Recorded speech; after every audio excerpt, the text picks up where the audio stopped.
Hey guys, welcome back to my channel. Today I'm going to show you how to do the star drop on aerial hammock. If you're new here, my name's Brendan. I'm a physio based in Australia, and on this channel I make videos about all things aerial. So if you enjoy my videos, make sure you subscribe and turn on the bell so you're notified every time I upload. Alright, let's get started, and remember, you've got this. Star drop is a really easy beginner drop to do on aerial hammock, and it requires a lot less wrapping than on silks. We're going to start from a straddle invert. Bring your legs to the outside of the silks and then crochet your legs upwards.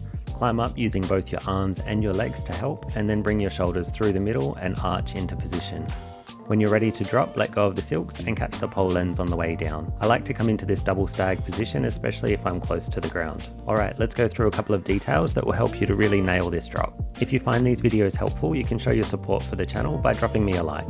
First up, after you've done your straddle invert and crocheted your legs, when you bend your knee, it's important to isolate the knee movement so that the silk ends up in the back of your knees and not down towards your ankles. Reach up as high as you can and then drive with your legs to get lift. From here, you're going to bring both shoulders through the silks and then re-grip with your thumbs facing down. Squeeze your legs together and then bring them apart, knees straight and toes pointed. Bringing your legs together moves the silks away from your inner thighs, making it more comfortable.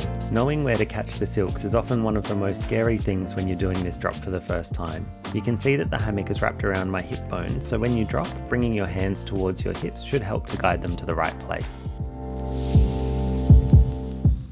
If you love doing these front flip style moves, then you'll probably enjoy some of my other silks tutorials like the fallen angel or the double diver, which are both a lot of fun. I'll leave links in the description below. If you're not done with my channel yet, I'll leave another video here in case you haven't already seen it, and I'll see you in the next one.